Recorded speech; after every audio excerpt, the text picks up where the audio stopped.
নমস্কার বন্ধুরা, Mitali studio 9 YouTube চ্যানেলে আপনাদের সবাইকে স্বাগত জানাই। বন্ধুরা, আগের একটি ভিডিওতে আমি আপনাদের দেখিয়েছিলাম আপনাদের কোন ব্যাংকের সাথে ডিবিটি লিংক রয়েছে সেটি কিভাবে অনলাইনে আপনাদের বাড়িতে বসেই চেক করবেন। আজকের ভিডিওতে আমি আপনাদের দেখাবো যদি আপনাদের ওই স্ট্যাটাসে দেখায় যে ইনঅ্যাক্টিভ রয়েছে অর্থাৎ ডিবিটি লিংক নেই, কিভাবে আপনারা ডিবিটি লিংক করবেন। এবং যদি দেখেন যে ডিবিটি লিংক রয়েছে কিন্তু যেই ব্যাংকে আপনার ডিবিটি লিংক রয়েছে আপনি সেই ব্যাংকটি চাইছেন না ডিবিটি লিংক হিসাবে, অর্থাৎ সরকারি প্রকল্পের টাকা ওই ব্যাংকে ঢুকুক আপনি চাইছেন না, তো সেক্ষেত্রে কিভাবে আপনারা অন্য ব্যাংকে ডিবিটি লিংক করবেন সেটি কিন্তু আজকের ভিডিওতে দেখিয়ে দেব। তো এটি কিন্তু সম্পূর্ণ অনলাইনের মাধ্যমেই হয়। এটি কিন্তু দুটি পোর্টালের মাধ্যমে হয়, একটি উমং এবং একটি এনপিসিআই পোর্টালের মাধ্যমে। তো আগে কিন্তু এনপিসিআই পোর্টালটি ঠিকঠাক কাজ করছিল না, অর্থাৎ এনপিসিআই পোর্টালটি কিন্তু ঠিকঠাকভাবে খুলছিল না। এখন কিন্তু এনপিসিআই পোর্টালে সমস্যাটা অনেকটাই কমেছে। এখন কিন্তু আপনারা এনপিসিআই পোর্টাল থেকে আপনাদের ডিবিটি লিংকটি করতে পারবেন। তো চলুন দেখিয়ে দিচ্ছি কিভাবে আপনারা আপনাদের নিজস্ব ল্যাপটপ কিংবা মোবাইল থেকে আপনাদের ডিবিটি লিংকটি করবেন। তো বন্ধুরা, আমরা এখন রয়েছি npci.org.in এই ওয়েবসাইটটিতে। তো এই ওয়েবসাইটটির লিংক আমার ডেসক্রিপশনে দেওয়া আছে, আপনারা ওই লিংকে ক্লিক করে কিন্তু এই পেজে চলে আসতে পারবেন। এখানে আসার পর দেখুন এই যে কাস্টমার বলে যে অপশনটি রয়েছে, এখানে এই অ্যারোতে ক্লিক করলেই কিন্তু এর বিভিন্ন অপশনগুলি খুলে যাবে। এখান থেকে ভারত আধার সিডিং এনাবলার অর্থাৎ বিএএসি এই অপশনটিতে ক্লিক করবেন। পরবর্তী একটি পেজ খুলে যাবে, তার একদম বাঁ সাইডে দেখুন এখানে আধার সিডিং অর ডিসিডিং এই অপশনটিতে আপনারা ক্লিক করবেন। তো বন্ধুরা, পরবর্তী পেজে এখানে যেই ব্যক্তির ডিবিটি লিংক করবেন তো সেই ব্যক্তির আধার নাম্বারটি এই ঘরগুলিতে বসিয়ে দেবেন। বসিয়ে দেওয়ার পর এখানে আপনি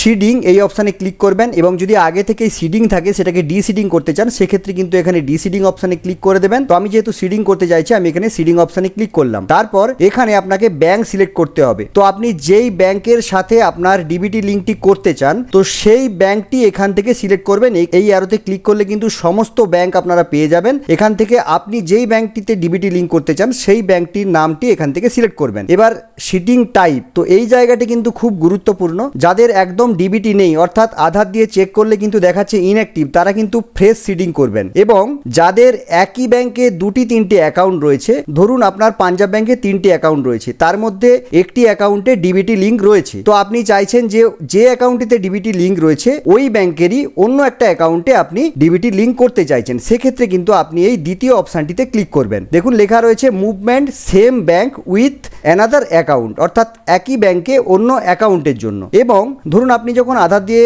স্ট্যাটাস চেক করলেন তখন দেখলেন যে একটি ব্যাংকের নাম দেখাচ্ছে, আপনি ওই ব্যাংকে আপনার ডিবিটি লিংকটি রাখতে চাইছেন না, সেক্ষেত্রে কিন্তু আপনি অন্য ব্যাংকে ডিবিটি লিংক করার জন্য এখানে movement from one bank to other bank এই অপশানে ক্লিক করবেন। আমি এখানে ফ্রেশ সিডিং করছি তাই এখানে ফ্রেশ সিডিং অপশানে ক্লিক করে দিলাম এবং এখানে যেই ব্যাংকের নামটি সিলেক্ট করে রেখেছেন সেই ব্যাংকের সেই অ্যাকাউন্ট নাম্বারটি এখানে বসিয়ে দেবেন। বসিয়ে দেওয়ার পর নেক্সট যে ঘরটি রয়েছে এখানেও সেম অ্যাকাউন্ট নাম্বারটি বসিয়ে দেবেন। আপনাদের অ্যাকাউন্ট নম্বরটি সঠিক বসিয়েছেন কিনা সেটি দেখার জন্য এই যে অপশানটি আছে এখানে ক্লিক করলে কিন্তু অ্যাকাউন্ট নম্বরটি আপনারা দেখতে পাবেন। তারপর এখানে এই যে চেকবক্স রয়েছে এখানে টিক করে দেবেন। টিক করে দেওয়ার পর এখানে যে ক্যাপচাটি শো করবে তো সেই ক্যাপচা কোডটি এখানে ফিল করে দেবেন। ফিল করে দেওয়ার পর এখানে সাবমিট অপশানে ক্লিক করে দেবেন। তো বন্ধুরা, সাবমিট অপশানে ক্লিক করলে কিন্তু এখানে ট্রিম অ্যান্ড কন্ডিশন বলে একটি পপ আপ শো করবে। তো এই যে ট্রিম অ্যান্ড কন্ডিশনটি রয়েছে এখানে স্ক্রল করে একটু নিচের দিকে চলে আসবেন। তো নিচের দিকে এলেই কিন্তু এখানে এগ্রি অ্যান্ড কন্টিনিউ বলে একটি অপশান পাবেন, এই অপশানে আপনারা ক্লিক করে দেবেন। তো পরবর্তী পেজে আপনার আধার কার্ডের সাথে যে মোবাইল নাম্বারটি লিঙ্ক রয়েছে তো সেই মোবাইলে একটি ওটিপি চলে যাবে। ওটিপিটি এই ঘরে বসিয়ে দেবেন। বসিয়ে দেওয়ার পর এখানে কনফার্ম অপশানে ক্লিক করে দেবেন। তো দেখুন কনফার্ম অপশানে ক্লিক করে দেওয়ার পর কিন্তু এখানে দেখুন দেখাচ্ছে প্রেস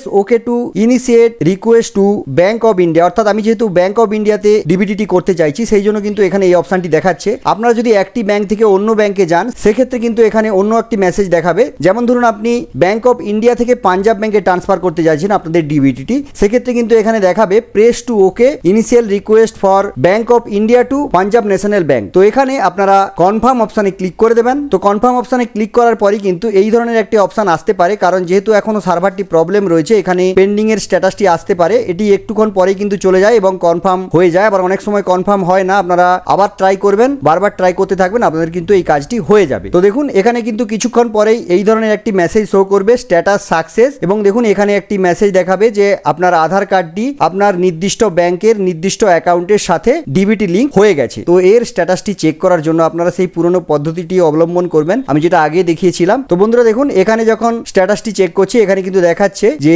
আধারের সাথে ব্যাংক অফ ইন্ডিয়ার যে অ্যাকাউন্টে আমি দিয়েছি সেটি কিন্তু ডিবিটি লিঙ্ক হয়ে গেছে। এখানে ব্যাংক সিডিং স্ট্যাটাস অ্যাক্টিভ দেখাচ্ছে এবং যেই তারিখে আমি এই আধার সিডিংটি করেছি সেই ডেটটিও কিন্তু এখানে দেখতে পাবেন। তো বন্ধুরা এইভাবেই কিন্তু আপনারা আপনাদের যেই অ্যাকাউন্টটির সাথে ডিবিটি লিঙ্ক করতে চান সেটা অনলাইন পোর্টালের মাধ্যমে করে নিতে পারেন এবং অবশ্যই কিন্তু ডিবিটি লিঙ্ক করার পরে দেখে নেবেন যে আপনাদের ডিবিটি লিঙ্কটি হয়েছে কিনা। তো বন্ধুরা ভিডিওটি কেমন লাগলো অবশ্যই কমেন্ট করে জানাবেন, ভালো লাগলে লাইক করে দেবেন, হেল্পফুল মনে হলে বন্ধুদের সাথে শেয়ার করে সবাইকে ইনফরমেশনটি জানিয়ে দেওয়ার চেষ্টা করবেন। চ্যানেলে নতুন এসে থাকলে চ্যানেলটিকে সাবস্ক্রাইব করে পাশে থাকা বেল আইকনে প্রেস করে অল নোটিফিকেশন অন করে রাখবেন। দেখা হবে পরবর্তী ভিডিওতে, ধন্যবাদ।